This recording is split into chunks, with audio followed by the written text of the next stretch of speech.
아멘.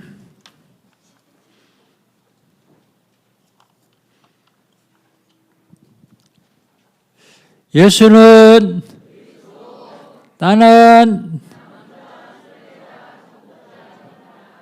모든 문제 끝났습니다. 우리 신앙 고백합시다.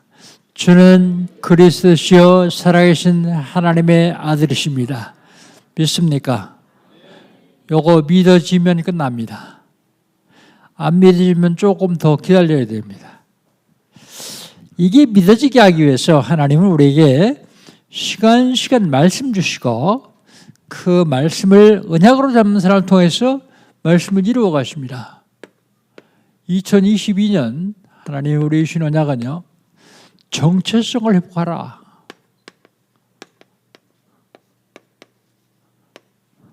정체성 회복. 나는 누구냐?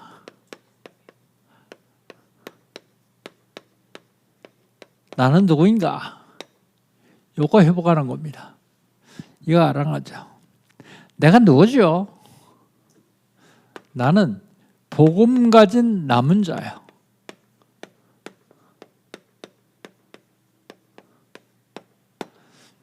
복음 가진 남은 자는 보좌의 축복을 받아서 누리는 그리스도의 제자들이 바로 복음 가진 남은 자입니다.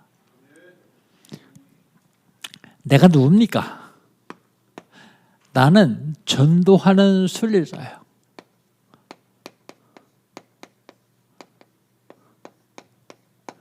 순례자는 돌아다녀야 되니까 많은 사람을 만나야 돼요. 만남을 통해서 그리스도의 능력을 누리는 행복한 전도자예요. 그게 전도하는 순례자입니다. 행복한 전도자. 나는 누굽니까? 생명을 살리는 정복자예요. 세상 정복자는 생명을 살리는 게 아니라 생명 죽여요. 그리고 땅 뺏는 거죠. 그러나 복음 정복자는요, 생명을 살리는 정복자입니다. 생명을 살리는 정복자. 자, 어떻게 하면 되겠습니까? 어떻게 하면 되느냐? 응답 받으면 됩니다. 단순히 응답 받는 게 아니라 24시간 응답 받으면 돼요. 응답 24. 24시간 응답 받으려면 나를 발견하고 나를 누리는 나의 24 되면 돼요. 나를 발견하고 나를 누리는 나의 24.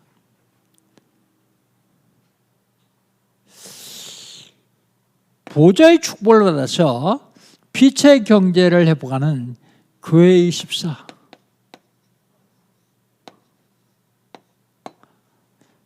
복음으로 현장을 정복하는 현장 24.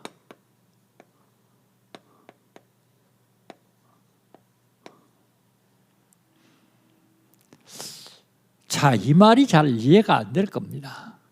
나의 24. 내가 누구예요? 남은 자, 순례자, 정복자예요. 그러면 나를 발견하고 나를 누리기 시작하면 됩니다. 그게 나의 24예요. 자, 그러면 나의 24가 되어지기 시작하면 현장 24가 됩니다. 내가 속해 있는 곳이 현장이 다 선교지라는 사실을 잊지 말고 그 선교지를 살리면 돼요. 막 떠들어가지고 전도하는 게 아니라 이 현장에 나를 통해서 구원받을 사람이 누가 있는가? 먼저 찾고요. 그리고 기도 시작하면 됩니다. 그런데 대부분의 사람들은 그걸 생각 못해요. 생각하고 기도하기 시작하면 하나님이 역사하시기 시작하는데요. 현장 24.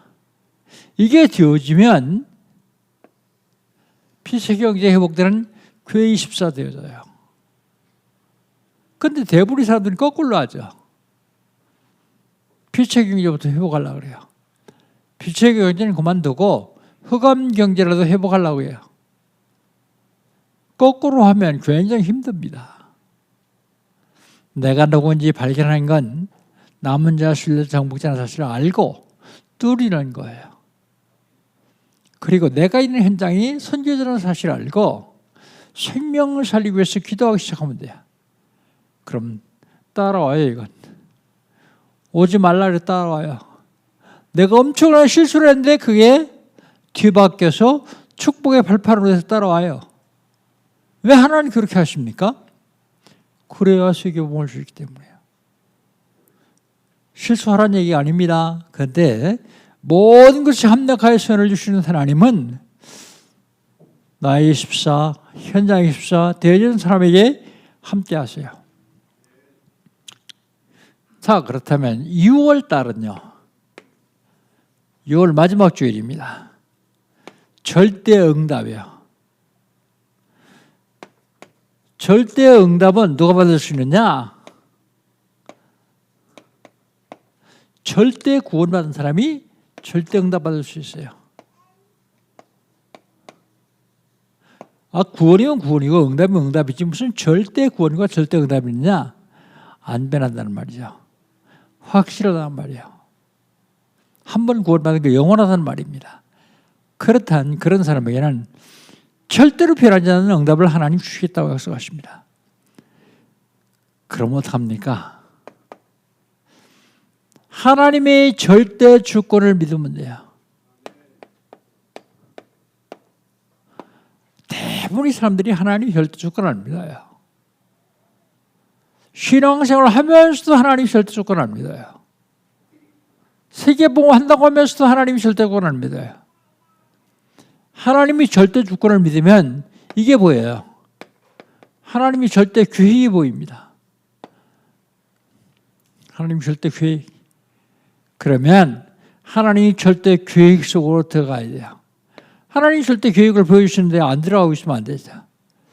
하나님이 절대 계획 속으로 들어가면 하나님이 절대 언약을 주십니다. 반드시 성취할 절대 언약을 주세요. 절대 언약을 잡았으면 절대 여정을 하면 돼요. 어차피 세상 살아가는데 그냥 살아갈 게 아니라 하나님 주신 절대 언약 잡고 살아가면 됩니다. 그러면 내가 원치 않은데도 하나님이 절대 목표에 도달할 수 있어요. 절대 목표가 뭡니까? 237 나라에 빛을 비추는 게 절대 목표예요. 237 나라 살리는 게 절대 목표예요. 복 가진 저 여러분 때문에 하나님은 나라를 축복하세요. 보세요. 우리나라가 어떻게 될 것인지. 70년 전에 세계 최빈국에서 지금 강국으로 세워주세요. 뭐 하려고요? 그래야만 세계복음을 할 수 있기 때문이에요. 예, 6월달 우리에게 주는 언약입니다. 지난주에는요. 지난주에 우리에게 주는 언약은요. 등잔대입니다. 등잔대.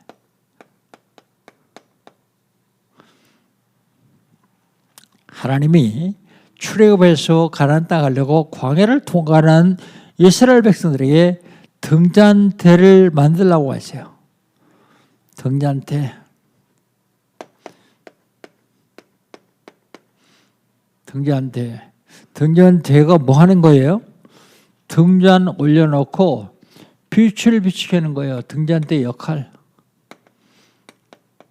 불을 켜서 그릇을 덮어놓거나 평상 아래 두지 않고 등경 위에 둔다 그랬어요. 왜요? 들어가는 사람들, 나오는 사람들 보게 하고 있어요. 뭐라고 하십니까? 그 집안에 있는 사람들 다 빛을 보게 하기 위해서요. 저와 여러분이 등잔대의 역할과 등잔의 빛의 역할을 하면 가정, 가문, 지역 복음할 수 있습니다. 그렇다면 영적인 의미가 뭐예요? 이게? 생명의 빛, 창조의 빛.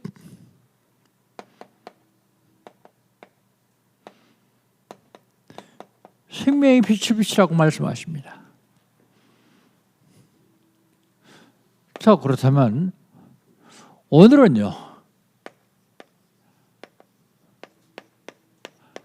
이번 주간에 하나님 우리 주일 언약은요, 영적 싸움 81번째입니다.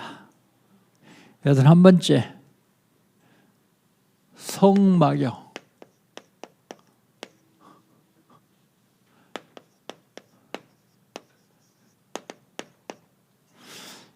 출애굽기 26장 1절부터 37절까지요.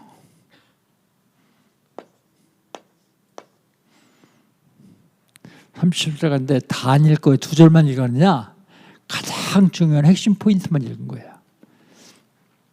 그게 성막을 짓는데 뭐 크기, 뭐 재질, 뭐 그런 거 다 읽어도 시간만 보내지 별 의미가 없어요. 하나님은 성막이라는 말씀을 통해 가지고 우리에게 주시려고 하는 영적인 메시지가 있어요. 그걸 찾는 겁니다. 성막. 첫 번째가요, 광야의 성막입니다.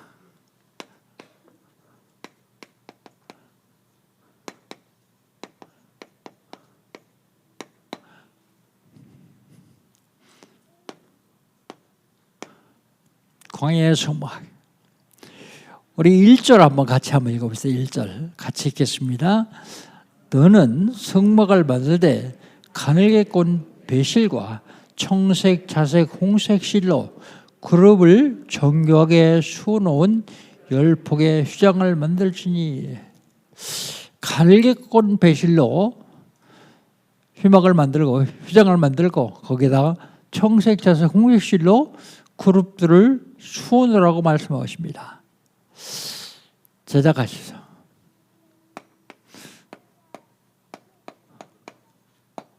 성막을 제작해라. 근데 그 크기가 길이가 100규빗이고 너비가 50규빗이요. 그리고 거기에 성소를 지어라.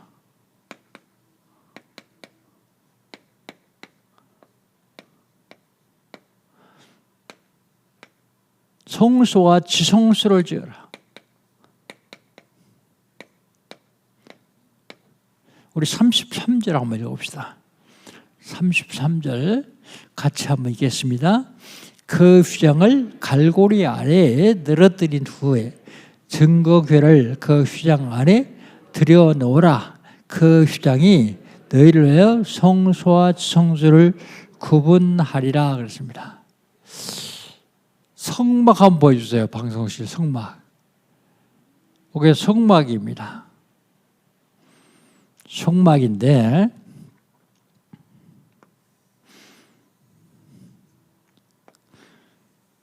제가 그림 하나 그리겠어요. 이게 성막이요.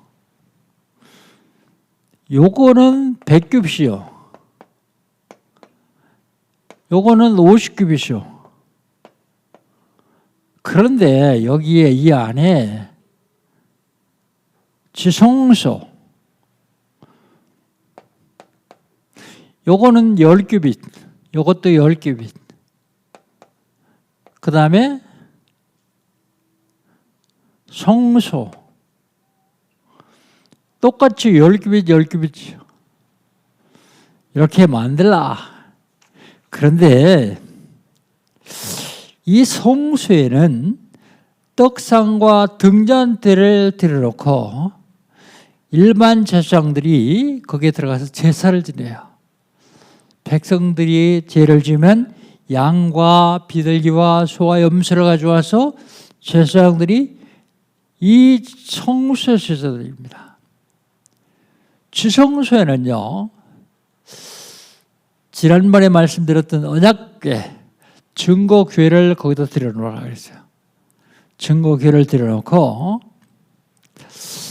그 속죄소에 대제사장이 1년에 한 번, 이스라엘 나라의 대속죄일이 있는데 그날이 7월 10일이요. 7월 10일 대제사장이 한 번 들어가서 제사를 지냅니다. 온 백성을 위해 제사를 지내요.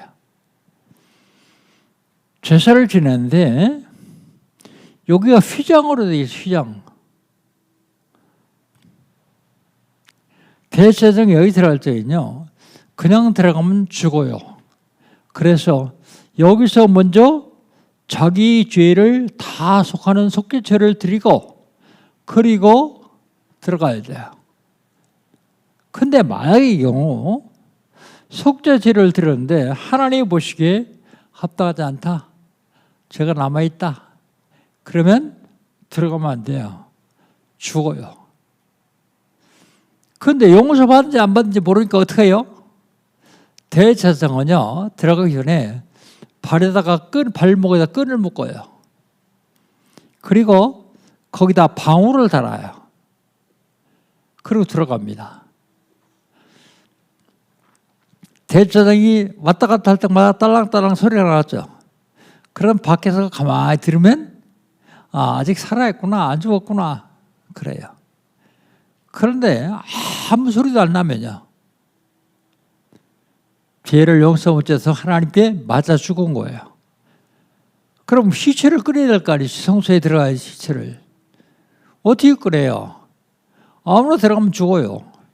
그래서 발목에 묶고 들어간 끈을 잡아당겨가지고 시체를 꺼내요. 뭐 하려고 이렇게 장구하게 옛날 속막 얘기하느냐?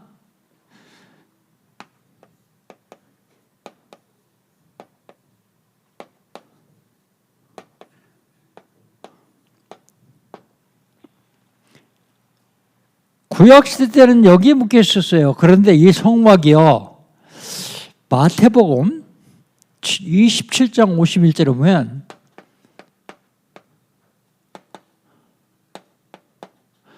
예수님이 십자가에서 운명하실 적에 이 성막이 위에서 아래로 찢어졌어요. 대제사장이 1년에 한 번씩 들어가서 백성들을 위해서 죄를 속하던 것을 지금은요, 예수 그리스도의 이름으로 수시로 들어갈 수 있어요.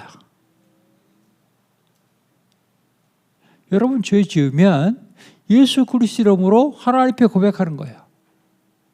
그게 지성소에 들어가는 거예요. 그게 복음입니다. 예수님께서 다 이루셨습니다. 다 이루었다. 그런데 이래 놓으니까 만인제사장이에요. 만인제사장. 제사장은 죄 용서받는 사람이 제사장이에요. 여러분도 제사장의 직분을 가지고 하나님 옆에 그리스도 이름으로 기도해서 용서받는 거예요. 그게 제사장입니다. 그러다 보니까 성도들이 잘 통제가 안 돼요. 그러니까 천주교에서 이걸 신부들이 꼬맸어요. 예수 믿지도록 걸 성도들이 꼬맸어요. 그리고 성도들은 하나님의 말씀 성경도 못 읽겠어요. 왜요? 성경 읽으면 이거 찢어준 거 아니까. 다 기도할 수 있으니까. 그래 꼬매고 여기다가 사람 하나 앉혀놨어요. 누구요? 구해 성사받는 신부요.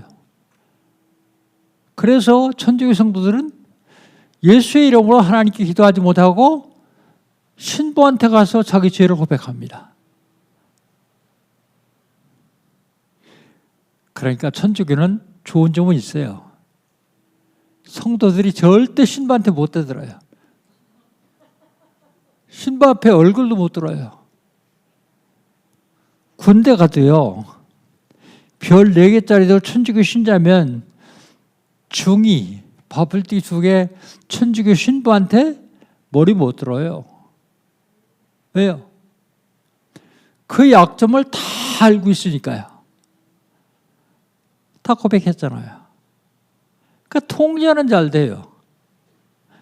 그런데 그건 성경 아닙니다. 그런데 잘못해서 만인제사장, 그러니까 너도 제사장 나도 제사장, 그러고서 혼란스럽게 하면 문제가 돼요.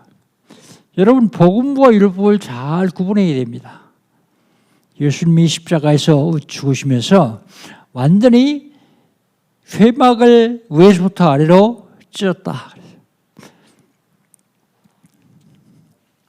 두 번째로 이스라엘 나라에 3대 성전이 있어요.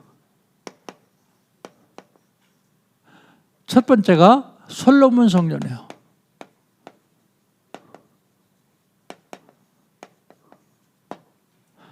솔로몬 성전은 다윗이 다 준비했어요. 다윗이 왕이 돼가지고 다윗 왕궁을 딱 쳐놓고 그 왕궁에 들어가 상하침대에 누워 자다 보니까 나는 이렇게 좋은 왕궁에서 잘 지내는데 하나님의 언약궤는 비바람이 맞는 천막 속에 있구나. 그래 되겠냐? 그래서 성전을 건축하려고 재산을 모으기 시작했어요. 헌금을 모으기 시작했어요. 많이 모아놓고 성전 건축을 하려고 딱 그러니까 하나님이 넌 안 돼. 왜요? 너는 전쟁을 하면서 네 손에 피를 많이 묻혀서 너는 성전 지을 적이 없어. 대신 네 아들이 성전을 지을 것이다. 그래가지고 다윗의 아들 솔로몬이 성전을 지었어요. 그게 솔로몬 성전입니다. 솔로몬 성전 한번 보여주실래요? 여기가 솔로몬 성전이에요. 됐습니다. 지금 제가 보여드리는 건 실제적으로 그때 있었던 성전을 그대로 찍은 건 없어요. 하나도. 그때는 사진 기술도 없었고 그런데 성경에 나와 있는 대로 사람들이 구상해서 만든 거예요. 작은 성전을 만들어가지고 찍은 거예요. 길이는 60규빗이고 너비는 20규빗이고 높이는 30규빗입니다. 규빗을 장정의 팔뒤꿈치 손끝까지를 하는데 그전에 사람들이 좀 작았을 때는 45cm 그래도 요즘은 사람들이 좀 커가지고 50cm 50cm 좋겠다. 계산하기도 쉬우니까요. 45cm 그러면 계산하기 좀 어렵잖아요. 50cm로 계산하면 규빗이 나옵니다. 그 다음에 이 솔로몬 성전을 지어놓고 솔로몬과 그의 왕들이 너무 교만하니까 하나님이 이 성전을 없애버렸습니다. 바벨론을 시켜가지고 공격을 합니다. 그래가지고 성전을 완전히 파괴하고 성전 안에 있던 기물까지 다 가져가요. 그게 70년 동안 포로생활을 하는데 하나님께서 성전을 허락하셨어요. 그 성전 이름이 스룹바벨 성전이에요. 그런데 하나님께서 하나님도 믿지 않는 전현 불신자 파사왕 고레스를 시켜가지고 메데 파사왕 고레스를 시켜가지고 유대인들은 다 돌아가서 성전 지어라. 왜 그랬을까요? 하나님이 그렇게 하라고 그랬어요. 하나님이 이 성전을 우상신전으로 만드니까 그리고 그 성전을 통해서 사람 이름을 나타내려고 하니까 내가 그래서 목사, 선교사, 장로들이 가장 조심할 게 창세기 11장입니다. 엊그제 지난번에 얼마 전에도 며칠 전에도 선교사 한 분이 이제 한 나라를 선교하는데 그 나라의 나라 담당자가 못하겠다. 그 나라가 북방에 소속돼 있어요. 걔네 불러가지고 같이 하자 그랬어요. 북방 선교 같이 하자. 안 하겠다는 거예요. 자기는 그대로 따로 하겠다는 거예요. 따로 하려고 그러는 이유가 뭐냐? 뭐 여지껏 잘했으니까 그대로 한다는 거예요. 그 선교사 앞에 놓고 제가 막려다 줬습니다. 바벨탑 쌓으려고 그런 거 아니냐? 아니라는 거예요. 우리 이름을 내려고 그런 거 아니냐? 목사가요, 선교사가요, 장로가요, 헌신하고 자기 이름 내려고 그러면 하나님이 굉장히 싫어하십니다. 내가 세웠으니까 내가 세웠어요? 하나님이 세웠지. 그 망자단 친 적이 있어요. 그 목사가 세 가지만 주면 된다. 하나는 여자, 하나는 돈, 하나는 창세기 11장 네 이름 내려고 하는 명예. 그것 때문에 죽도록 헌신하고서 망한다.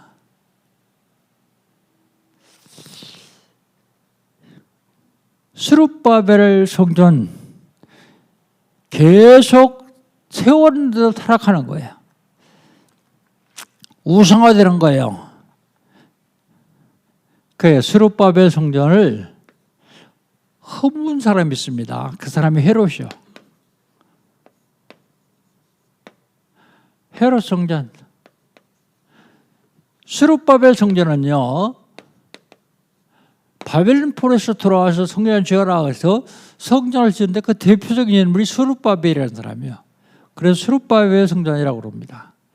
그런데 그 성전을 헤롯이 헐었어요. 왜 헐은지 아십니까?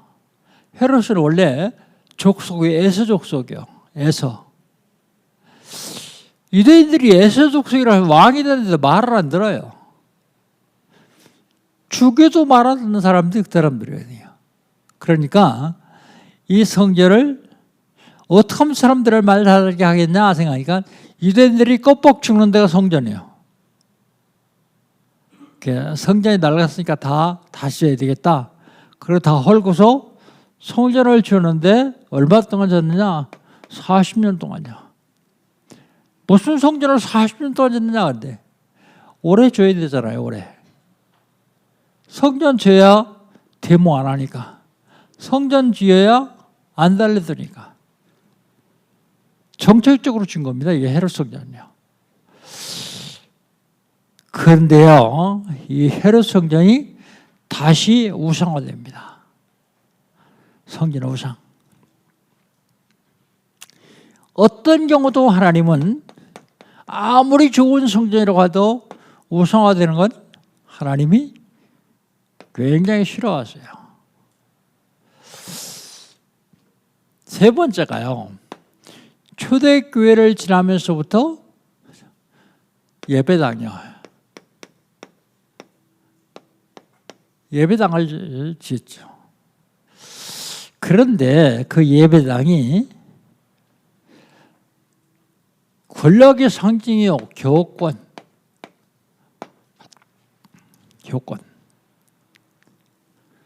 이 권력의 상징이에요. 그래서 왕권과 교권이 늘 싸워요. 한 번은요, 한 나라 왕이 교황 말도 안 듣고 자꾸 달라들어요. 그래서 교황이 파문시켜버렸어요. 파문. 그 왕이 자기 나라 왕을 백성을 통치할 길이 없어요. 왜냐하면 그 나라 백성들이 다 교황 말을 듣기 때문에 세금도 안 내고요. 말도 안 들어요. 그래서 그 사람이 3일 동안이나 왕이요. 그 추운 겨울 맨발 벗고 교황 앞에 3일 동안 꿇어 엎드려서 해벌 받았어요. 나중에 그 왕이 다시 교황에 도전해서 굉장히 교황이 어려움을 당했지만 그런 일이 있어요. 교권. 이게 왕권과 대립합니다. 이것이 다시 이건 안 보여줬죠. 스룹바벨 성전. 스룹바벨 성전 한번 보여줘봐요. 이건 스룹바벨 성전이에요. 그 다음에 헤롯 성전을 보여줘봐요. 이건 헤롯 성전이고요. 중요한 건 아닙니다. 마음이 희화가 하나도 없습니다. 그 다음에 교권이 왕성해져서 싸워서 하나님이 그걸 싫어해요. 근데 이 성전이 우상신전이 돼요. 우상신전. 우상신전이 되는데 제가 몇 개를 한번 찾아봤어요. 가장 오래된 성당은 어떤 것이냐. 한번 보여줘 보세요. 324년, 주 324년에 건축된 것인데 로마 라테라에 있는 성전입니다. 제일 오래된 성전이에요. 이게. 예, 됐습니다. 그 다음에 성전 건축하는데 제일 오랫동안 건축한 성전이 있어요. 그게 스페인 바르셀로나에 있는 파밀리아 성당입니다. 한번 보여주세요. 파밀리아 성당.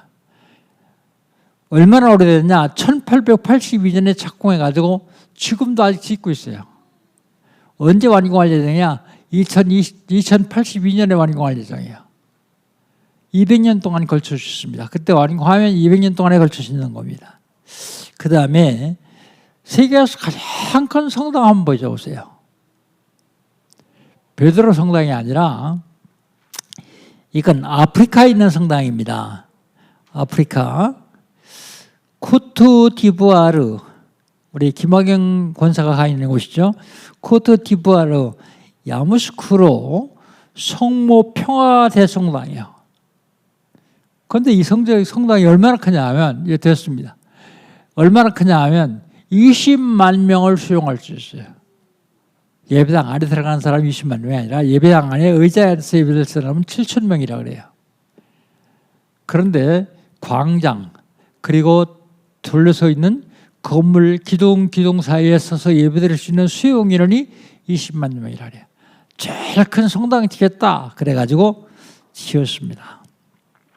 그런데 문제는 이게 전부 우상신전이에요. 우상신전.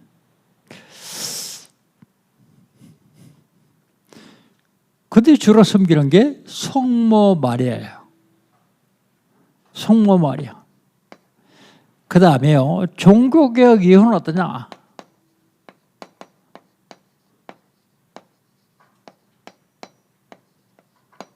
종교개혁 이후는요, 종교개혁은 말씀 회복입니다. 성경 번역했거든요. 말씀 회복.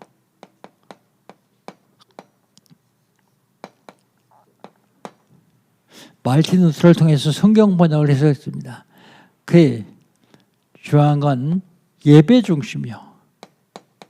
예배 얼마나 중요합니까? 예배 중심. 그런데 예배 중심으로 하다 보니까 그리스도를 놓쳤어요. 그리스도의 삼중직을 놓쳤습니다. 그리스도의 삼중직. 이걸 놓치니까 그때부터 교회가 힘을 잃기 시작해요. 몇 년 전에 이태리를 갔거든요. 근데 성당을 보는데 그 안내하는 사람이 그래요. 안내하는 사람이. 성당 보고 그 다음에 루터교를 봤어요. 루터 예배당. 루터 성당이죠. 어떤 요즘은 한 달에 한 번씩 루터교에서 천주교에 가서 같이 연합예배 드린대요. 아, 왜 연합예배 드립니까? 종교교회인데. 그러니까 작은 집에서 큰 집 가서 인사하러 간다는 거예요. 여러분, 삼중직을 놓치면 곡골됩니다. 하나님께서는 진짜 예배당이 뭔지, 성막이 뭔지, 지금 우리가 해야 될 일이 뭔지를 바로 알고 세계봉하기를 원하시고 계시거든요. 그런데 우리는 엉뚱한 짓을 하고 있습니다. 성막을 지어라. 그래서 광야의 성막, 구약시대 때 이스라엘 새 성전, 그 다음에 예수님 이후에 예배당. 자, 그러면 이걸 통해서 우리가 얻을 수 있는 결론이 있습니다. 결론은 고린도전서 3장 16절로 결론하겠습니다. 뭐라고 하십니까? 너희가 하나님의 성전인 것과 하나님의 성령이 너희 안에 가시를 알지 못하느냐? 예수 그리스도를 영접한 사람을 가르쳐 성전이라고 그래요. 성전. 성령이 들어와 계시기 때문에 그렇습니다. 여러분, 금으로 만든 그릇이 있는데 거기다 밥을 담으면 밥그릇 그럽니다. 국을 담으면 국그릇 그래요. 나무로 만든 그릇이 있는데 거기다 금을 담으면 금그릇 그럽니다. 그 속에 뭐가 담겨져 있느냐에 따라 틀립니다. 내 안에 성령이 있기 때문에 나를 보고 성전이라고요. 성전이라고 말씀하십니다. 성령 내주, 그게 바로 교회 회복이요.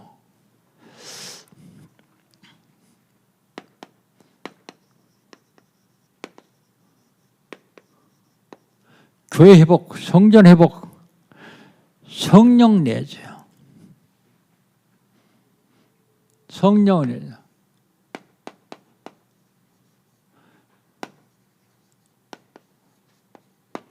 뭐라고요? 하나님이 나와 함께 하시는 위드, 하나님이 우리와 함께 하시는 임마누엘, 하나님이 우리 모두와 함께 하시는 원리스, 이걸 하기로 원했어요. 내가 예수 영접했는데 하나님 나와 함께 하시길 원하시는데 나는 내 나름대로 따라선다고 하면 하나님 안 기뻐하시겠죠. 아니, 하나님 우리와 함께 하시길 원하시는데 분당하고 분쟁하고 싸우고 그럼 하나님 기뻐하시겠어요? 그 다음에 오직입니다. 오직. 유일성입니다. 재창조입니다. 리크레이션. 하나님 이걸 하시려고 원하시는데 그냥 하는 게 아니라 이게 시스템으로 갖춰지기로 원해요. 아워스. 왜요? 그래야 세계 모을 수 있기 때문에요. 그 다음에 우리가 지금 기도하고 있는 새 성전,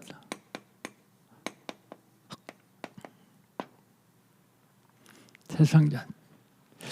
우리 교회 사이즈로요. 당장 큰 예배당이 필요한 건 아니에요. 지금 자리 통통 폈잖아요, 여러분들 앞에. 예배당이 필요한 게 아닙니다. 그래서 우리의 새 성전을 위해서 꼭 기도할 게 여러분에게 카톡으로 보내줬던 다민족 대안학교.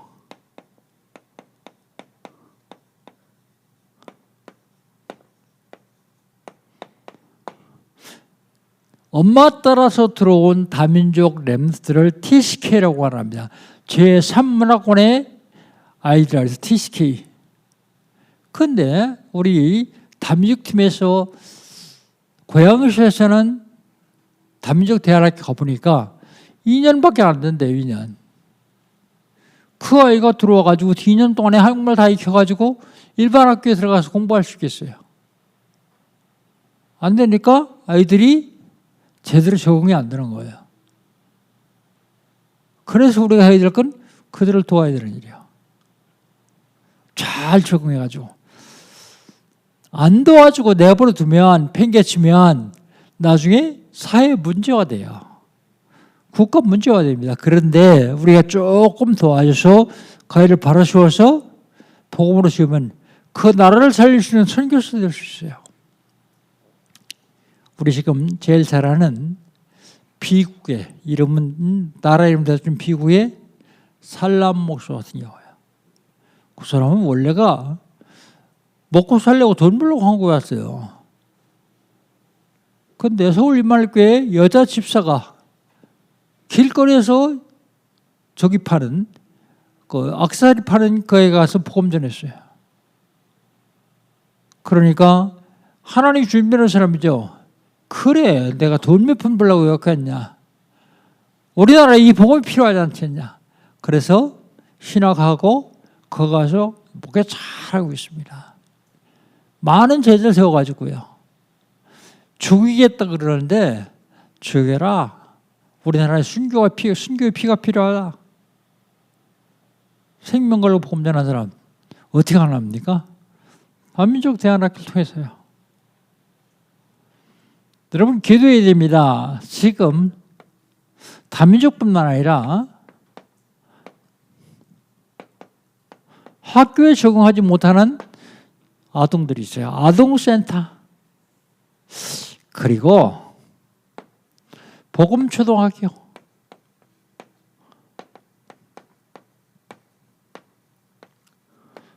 중학교, 고등학교까지 다 하면 좋지만 중학교는 지금 RS와 RJS가 있기 때문에 보내면 됩니다. 그리고 아이들이 어렸을 때 학교에서 제대로 복음 듣지 못하면 당장 나타나잖아요. 복음 6개월 못 들었는데 아이 영적 상태가 완전히 바뀌잖아요. 그래서 어떤 선생님이 얘기하더라고요. 복음 지속해서 들으면 영적 상태가 완전히 황폐해진다고요. 거기에 사단에 들어가서 마음 놓고 놀시는데요. 여러분, 새 성전 이것 때문에 필요합니다. 사실 목사는요, 성전을 크게 지어놓고 텅텅 비어있으면 부담돼요. 조그만 성전에 꽉 차 있으면 훨씬 힘이 납니다. 그런데 새 성전 하려고 하는 이유는 큰 거 하려고 그런 게 아니라 이거 하려고요. 여러분, 이걸 위해서 기도해야 됩니다. 무엇 때문에요? 전도 선교 때문에요. 전도 선교. 여러분, 있는 현장 살리겠다는 생각만 가지고 있어도 하나님이 역사하시죠. 현장. 전혀 생각이 없어요. 그렇죠. 생각만 가지고 있어도 하나님이 역사하십니다. 그러면 하나님은 2, 3, 7 나라 살리라고 말씀하세요. 여러분 보십시오. 앞으로 이것 때문에 복음 가지고 있는 여러분 때문에 우리나라를 세계 초강대국으로 만들어 주실 겁니다. 왜요? 그래야 세계봉할 수 있기 때문에요. 지금 복음 한 번 듣지 못한 5천 종족이 있어요. 5천 종족. 이들에게 복음 한 번은 전해야 됩니다. 지금 우리가 카자흐스탄에 짜리켄트라고 하는 도시에 큰 기쁨 교회를 건축하고 있어요. 많이 졌더라고요. 이제 마지막 건축헌금 보내주고 다 완공하려고 그럽니다. 뭐 하려고 그렇게 합니까? 그가 사는 지역이 우이거 지역에 사는 우이거르족. 근데 그 바로 선 하나 넘으면 중국의 신장 우이거르족이 있어요. 그게 어디까지냐면 터키까지요. 연결돼가지고 그 돌골족들, 옛날에 고구려 시대 돌골족들 그 유민들이거든요. 다 살릴 수 있는 길이 있기 때문에 이걸 하는 겁니다. 하나님은 이걸 하려고 하는 저 여러분을 축복하시려고 그래요. 문제는 나 혼자 개인적으로 있을 때 내가 있는 현장에 하나님이 구원하시려고 보내신 영혼 없는가? 기도하면 됩니다. 입이 잘 안 열릴 거예요. 입 열지 마세요. 그냥 혼자 조용히 있을 때 기도하세요. 그러면 하나님이 그 사람을 먼저 보내서 얘기하게 하실 것입니다. 그러면 전 그때 답 얘기해 주면 돼요. 하나님이 성막 왜 만들라고 하십니까? 단순히 예배만 드리라고요? 단순히 제사만 드리라고요? 그렇지 않습니다. 그 성막을 통해서 하나님 영광 받으실 뿐만 아니라 성막을 통해서 많은 생명을 살리기 위해서요. 한 주간 동안도 성막의 축복을 드리는 귀하고 복된 날 되시기를 주의 이름으로 축복합니다. 하나님 감사합니다. 하나님 연약하고 부족한 저희들을 부르셔서 구원시키시고 그리고 2, 3, 7 나라 5천 종족 살리라고 말씀하십니다. 하나님께서 성막 운동을 통해서 2, 3, 7 나라 5천 종족 TSK를 살려 전 세계를 복음하기를 원하신 줄 알고 있사오니 하나님 일에 쓰임받게 하여 주시옵소서. 예수님의 이름으로 기도합니다. 아멘.